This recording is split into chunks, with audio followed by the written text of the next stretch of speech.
de Paris. Alors déjà, c'est un couple uni, c'est un couple de canards colverts, manifestement. La nature reprend ses droits. Oui, elle reprend ses droits là où elle a peu de raisons d'exister, en ville, et là où il y a beaucoup d'observateurs. À la campagne, on ne peut pas savoir, il y a moins de gens, et les naturalistes qui pourraient dire si oui ou non la nature reprend ses droits n'ont pas accès à ces zones de nature. Néanmoins, la nature, ce qui la gêne en ville, c'est le bruit et la présence de l'homme. Le bruit qui perturbe notamment les oiseaux chanteurs, surtout en période de nidification, et l'homme qui, parce qu'il est là, oblige la nature à être vigilante. C'est-à-dire l'homme est une situation de stress en soi, et si l'homme est là, on ne fait pas autre chose. Donc on a moins d'énergie à consacrer de temps à la reproduction et à l'échange d'informations. Vous savez, quand les étourneaux sont là, on les entend piailler, ils s'échangent des informations sur les sources de nourriture. Donc on pourrait avoir un boom de reproduction animale au terme de ce confinement. On pourrait avoir un boom de reproduction, sauf que c'est l'effet rebond, c'est que les animaux profitent là, notamment dans les parcs urbains, profitent de la situation pour mettre au déni peut-être trop près d'endroits où les hommes vont retourner, par exemple près d'un banc dans un jardin public. Et là, ça pourrait gêner les nichés des oiseaux, par exemple. Alors il y a un effet qu'on peut imaginer, il n'y a plus de voitures, donc il n'y a plus d'hérissons écrabouillés, il n'y a plus d'amphibiens, il n'y a plus de grenouilles, de crapauds écrabouillés, donc on peut avoir une meilleure reproduction pour ces espèces-là. Après, c'est trompeur. Dès lors que l'homme va revenir, va reprendre ses activités, de toute façon, la nature va reprendre ses quartiers un peu discrets. Et puis, il y a déjà un effet rebond qu'on n'imagine pas, c'est que les espèces qui dépendent de nous quand même en ville pour vivre, par exemple les pigeons, ils crient un peu famine parce qu'on les nourrit. Et puis, les renards sont un peu malheureux à Paris, je pense, et dans les grandes villes, parce que les renards viennent chercher un peu dans nos poubelles. Et s'il y a moins de poubelles dans les rues, s'il y a moins de déchets dans les parcs, par exemple, les écureuils dans les parcs profitent de nos déchets. Il y a moins de déchets, ils vont moins grossir, donc ils auront moins d'énergie à consacrer à la reproduction. On verra. En tout cas, c'est un énorme bouleversement pour le monde animal, ce que vous êtes en train de nous dire. Oui, et en même temps, moi, ce que je vois là-dedans, dans ces canards, c'est juste la nature, entre guillemets, nous dit, c'est une vue de l'esprit, la nature n'a pas de conscience, nous dit que ce qui nous arrive aujourd'hui est lié de toute façon à la nature. On redécouvre le règne microbien qu'on avait prétendu oublier depuis Pasteur, et on redécouvre que ces maladies infectieuses sont de toute façon liées à ce qu'on appelle des sauts d'espèces, c'est-à-dire qu'on a des espèces sauvages qui sont pleines de virus, et ces virus passent à l'homme. Passent à l'homme parce qu'on est trop près d'elles. J'en profite, je comptais poser la question plus tard, mais puisque vous me tendez la perche, on dit qu'avec le réchauffement climatique, le permafrost, donc qui est toute cette terre gelée en Sibérie, en Alaska, est en train de fondre. Ça fait donc des microbes et des virus qui sont gelés là depuis 10 à 15 000 ans pourraient réapparaître et violemment nous frapper. Est-ce que ça, c'est une vue de l'esprit ou c'est une menace qui nous pend au nez ? En théorie, c'est possible, mais en théorie, tout est possible. En théorie, c'est possible. Le problème, c'est qu'on ne connaît finalement pas grand-chose de ce qui se trouve dans ce permafrost et on a du mal à modéliser la fonte de ce permafrost. Mais en attendant ça, de toute façon, on voit bien là, avec le Covid-19, que les maladies infectieuses, il y en aura de plus en plus et qu'elles sont de toute façon liées à un rapport perturbé avec le monde sauvage. On est trop près d'un monde sauvage dont on a perturbé le fonctionnement. Donc la biodiversité qui sert en fait de paravent entre nous et elle, au sens où, avant, caricaturalement, entre la chauve-souris et nous, il y avait plein d'espèces. Donc, le virus, le temps qu'il passe d'une espèce à l'autre, en gros, il n'avait aucune probabilité d'arriver jusqu'à nous. Aujourd'hui, il y a moins d'espèces parce qu'on empiète sur le monde naturel. On est toujours plus près des réservoirs à virus. Et les virus ont une probabilité toujours plus importante d'arriver jusqu'à nous. Ce que nous montre cette crise, c'est juste que la crise de la biodiversité a pour conséquence une augmentation du nombre de pandémies et peut-être à l'avenir une aggravation de ces pandémies. Ça devrait repenser à l'avenir notre rapport à la nature. Alors Sylvie Matelli, autre conséquence, c'est la pollution.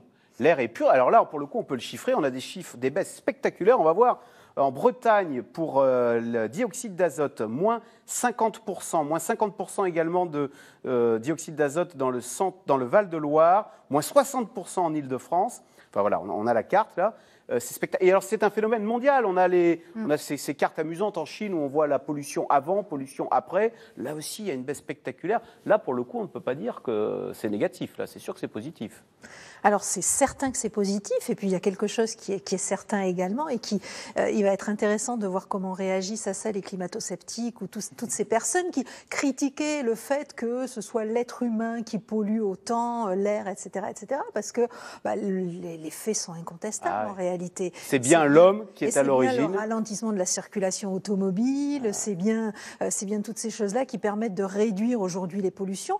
Ce qui est particulièrement intéressant, et on verra comment on réagit ensuite à ça et comment on s'adapte, c'est que au fond, c'est vraiment notre quotidien qui crée ces pollutions de l'air. C'est vraiment le fait de prendre sa voiture. Et donc, finalement, la réduction de ces pollutions, si on la juge nécessaire ou si on juge nécessaire de la poursuivre, ça viendra du changement de nos comportements à nous. Il ne faudra pas aller chercher la faute ailleurs et expliquer que c'est à cause de l'industrie à droite à gauche, etc. C'est aussi chaque individu qui détient les clés de son avenir, en réalité. Et du coup, Magali Regueza, c'est vrai que cette baisse de la pollution, on juge tous la bienvenue. La contrepartie, c'est une explosion du chômage, notamment. Ce moment décroissant qu'on vit, il a produit en 2 semaines 10 millions de chômeurs aux États-Unis. Alors, c'est un des risques qu'on est en train de rencontrer. D'abord, j'aimerais juste préciser que, comme ça a déjà été dit, ce qui est en train de se passer est temporaire. Temporaire parce que, effectivement, ça va durer le temps de la crise et que, du coup, les causes structurelles de la pollution, les causes structurelles du changement climatique ne sont pas traitées. C'est un peu comme un fumeur. Vous êtes malade, vous fumez depuis très longtemps, vous avez par exemple un problème cardiaque, on vous dit d'arrêter de fumer. Vous arrêtez de fumer pendant 3 mois, ça ne sert strictement à rien. Et souvent, ce qui se passe ensuite, c'est que vous recommencez et vous fumez encore plus. C'est ce qu'on appelle l'effet rebond. Donc, il y a d'abord une très grande inquiétude qui est de dire on risque de se retrouver en réalité, on l'a déjà vu en 2008, avec un retour de bâton qui fait qu'on va réémettre, voire réémettre plus, et s'éloigner des engagements qui ont été pris justement au nom du chômage, justement au nom du drame collectif et individuel que sont en train aujourd'hui de vivre non seulement nos concitoyens, mais les autres pays. Et un des arguments aujourd'hui des climato-sceptiques qu'on commence à entendre en monter, c'est de dire, regardez, si on veut arriver à cette société bas carbone, ça veut dire du sang et des larmes.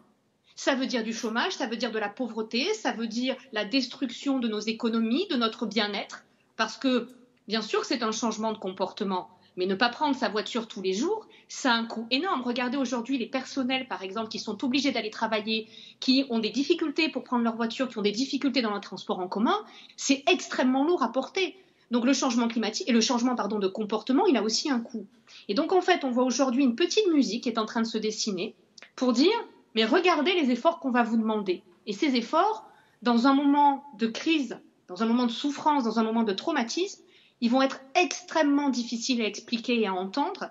Et la solution la plus simple, c'est finalement de revenir à ce qu'il y avait avant. Philippe de Sertine, pour reprendre l'image de Magali Regueza, un fumeur qui ne fume pas pendant 3 mois, il peut quand même se dire à un moment, et si j'arrêtais de fumer? Je vous pose la question parce que le pétrole qu'on appelait autrefois l'or noir, le pétrole a été divisé par 3. Les entreprises pétrolières sont au tapis et on commence à entendre ça et là des banques qui se disent